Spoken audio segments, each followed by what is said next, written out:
Terima kasih Anda masih bersama kami di Lapor Polisi. Pemirsa, Satuan Reskrim Polresta Cilacap, Jawa Tengah menggerebek pabrik rumahan yang memproduksi oli palsu. Pelaku menjual satu kardus oli palsu seharga Rp450.000.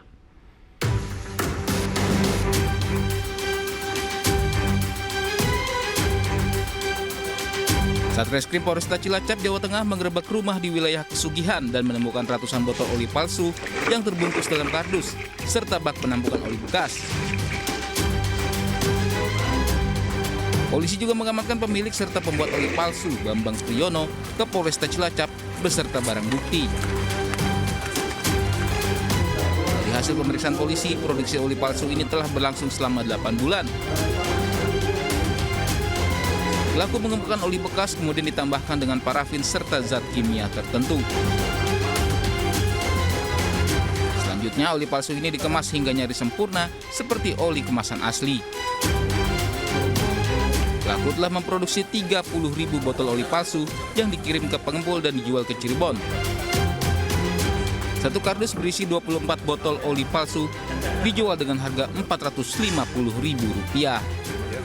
Bersangkutan menjual oli ini ke wilayah Cirebon. Kita lihat ada ratusan botol bekas. Nanti yang bersangkutan akan mengemas sedemikian rupa setelah oli bekas dicampur dengan parafin dan zat tertentu, dimasukkan ke dalam botol, kemudian dikemas seperti baru. Kemudian dari hasil ini yang bersangkutan bisa mendapat keuntungan kurang lebih 2 kali lipat.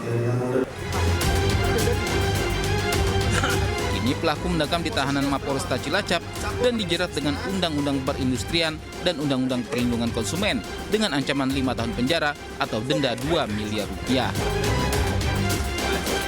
Di Cilacap, Jawa Tengah, Heri Susanto, iNews melaporkan. Pemirsa, polisi membongkar praktik perdagangan anak di bawah umur di Kebayoran Baru, Jakarta. Korban dibayar sebesar Rp3.500.000 setelah dapat melayani 70 pelanggan.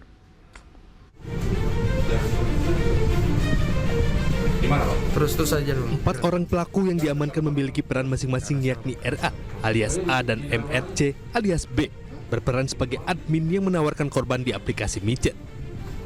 2 orang pelaku lain, yakni MR alias M dan R alias R, berperan sebagai pengantar jemput dan pengawal saat bertemu pelanggan. Sementara itu, 1 dari 2 korban masih tergolong di bawah umur, yakni MAL 19 tahun dan AMD 17 tahun. Dari penangkapan 4 pelaku, polisi menyita uang tunai hasil transaksi seksual sebesar 1 juta lebih dan 4 buah unit ponsel. Untuk modusnya sendiri, para pelaku yang berperan sebagai admin menawarkan kedua korban melalui aplikasi micet dengan tarif Rp250.000 hingga Rp1,5 juta.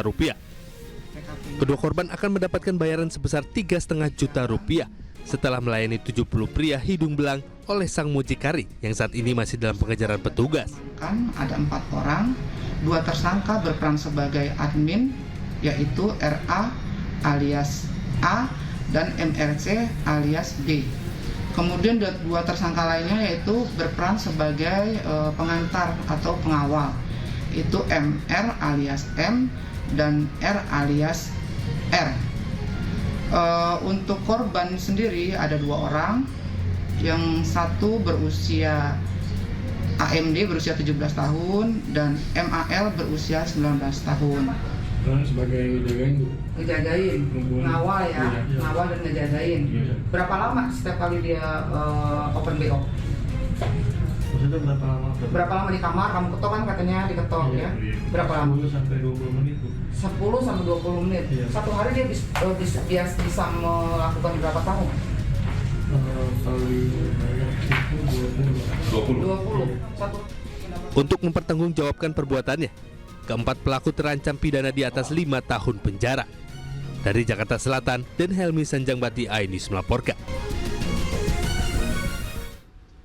Dan pemirsa, untuk mengetahui perkembangan kasus praktik perdagangan anak di bawah umur di Kebayoran Baru, Jakarta, sudah terhubung bersama kami Kompol Nunu SHMH, Kanit Reskrim Polsek Kebayoran Baru. Assalamualaikum, selamat pagi Ibu Nunu.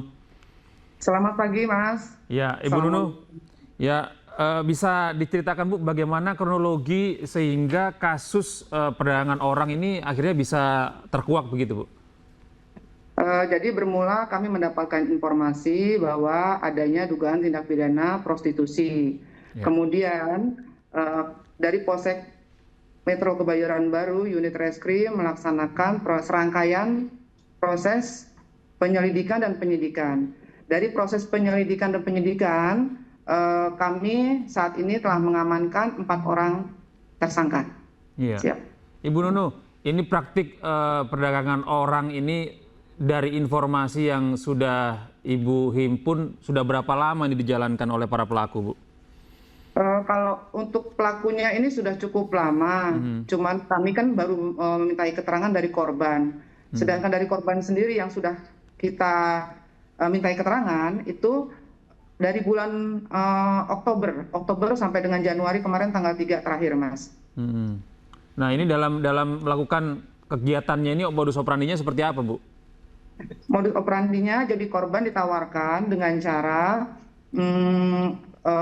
memberikan tawaran. Ya. Korban wajib melayani 70 tamu baru mendapatkan imbalan 3.500.000 per 70 tamu.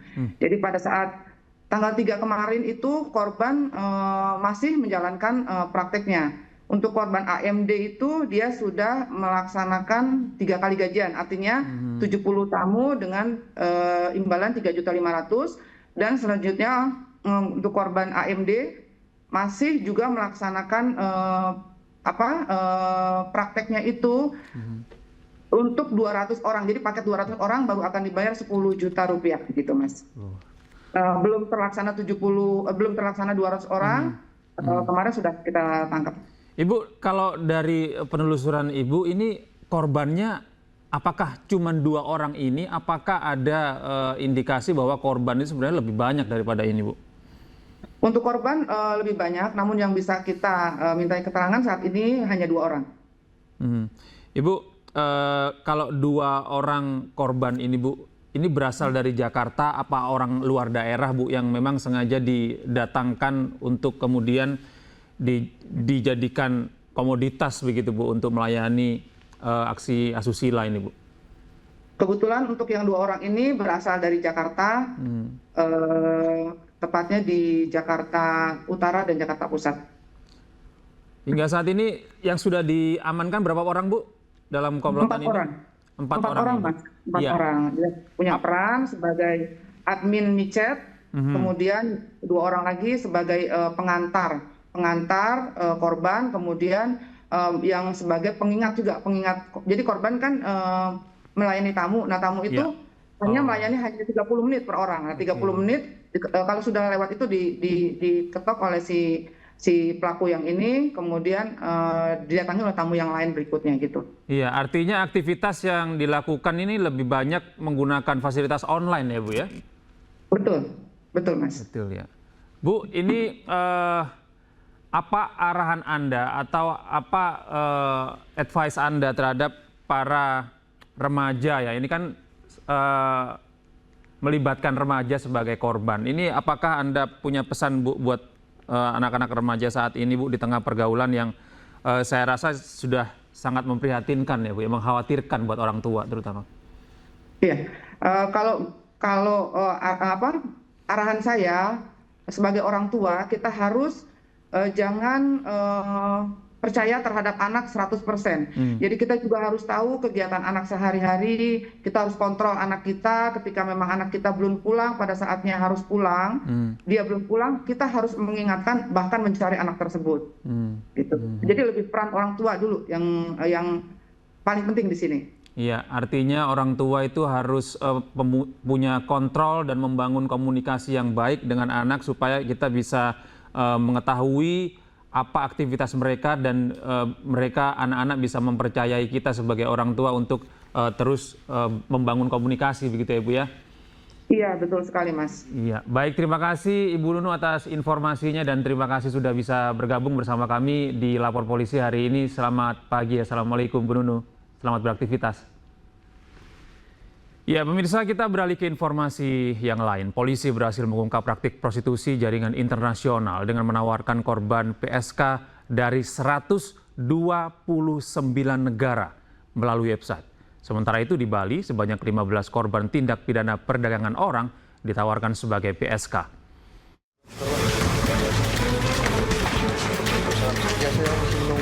Dua tersangka bernama Anastasia Koveziuk 27 tahun dan Maxim Tokarev 32 tahun warga Rusia ditangkap oleh jajaran Ditres Siber Polda Bali dan Polres Badung karena kedapatan mengoperasikan jaringan prostitusi internasional melalui website. Tidak tanggung-tanggung, kedua pelaku menawarkan jasa PSK dari 129 negara dan 12 kota di Indonesia di dalam websitenya. Dalam kasus ini, petugas berhasil menyelamatkan 15 korban perdagangan orang yang diperkerjakan sebagai PSK. Keduanya mengaku telah melakukan praktek prostitusi ini selama 2 tahun terakhir. Oleh sebab itu, operasionalnya dia menggunakan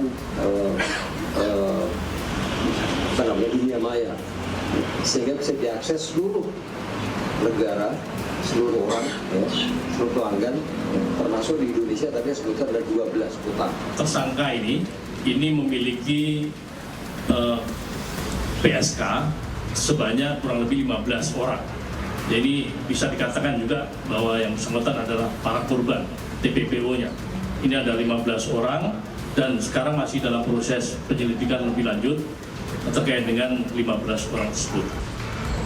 Sejumlah barang bukti berupa laptop, telepon selular, kartu SIM, dan paspor para tersangka juga disita petugas. Dari Badung, Bali, Indira Ari, iNews melaporkan.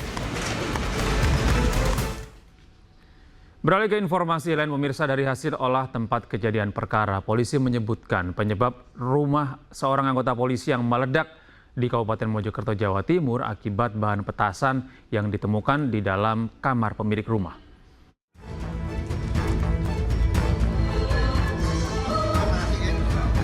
Jajaran Kepolisian Resor Mojokerto bersama Laboratorium Forensik dan Bidokes Polda Jawa Timur menyampaikan penyebab terjadinya ledakan di rumah anggota polisi di Desa Sumolawang, Kecamatan Puri, Kabupaten Mojokerto, Jawa Timur akibat bahan petasan. Ledakan tersebut dipicu suhu panas di ruang penyimpanan bahan petasan. Jadi kenapa itu sangat rentan, karena jenis klorat itu termasuk bahan peledak jenis low eksplosif, jadi dia akan sangat rentan sekali jika kontak dengan panas, gesekan, benturan, atau getaran. Jadi itu sangat rentan sekali. Jadi nanti pemicu panas itu didapat, nanti akan kita dalami lebih lanjut, dan bukti-bukti yang akan kita dalami lagi di laboratorium forensik. Dari olah tempat kejadian perkara, polisi menemukan sisa oksidator dan klorat, di mana klorat itu merupakan bagian dari isian dari bahan peledak kembang api di kamar pemilik rumah. Dari Kabupaten Mojokerto, Jawa Timur, Solahuddin, iNews melaporkan. Sementara itu, pemirsa, status Aibda Maryudi, pemilik rumah yang meledak di Kabupaten Mojokerto dan menewaskan 2 orang tersebut, masih menjadi saksi. Meski demikian, Kapolres Mojokerto akan menindak tegas anggotanya jika terbukti melanggar hukum.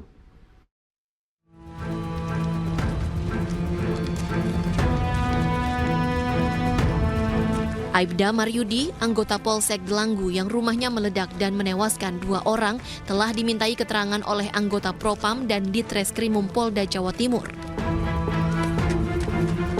Namun status anggota polisi yang masih aktif menjadi Babin Kamtipnas di Polsek Delanggu itu masih sebagai saksi. Sementara Kapolres Mojokerto menegaskan pihaknya tidak segan-segan melakukan tindakan berupa sanksi kode etik profesi maupun pelanggaran hukum terhadap anggotanya yang bersalah. Kami Polres Mojokerto tidak pandang bulu, senada dengan apa yang diperintahkan dari pimpinan. Polri tidak pandang bulu dalam melakukan penegakan hukum. Kalau itu memang terbukti kelalaian anggota Polri, kami akan tindak tegas, baik itu secara peradilan umum ataupun kode etik profesi Polri. Ihram menambahkan kasus ledakan rumah ini telah ditangani oleh Bitpropam dan Ditreskrimum Polda Jawa Timur. Dari Kabupaten Mojokerto, Jawa Timur, Solahuddin, iNews melaporkan. Beralih ke informasi lain, pemirsa, dituduh mencuri sepeda motor seorang remaja di Pasuruan, Jawa Timur dianiaya. Nantikan informasinya sesaat lagi.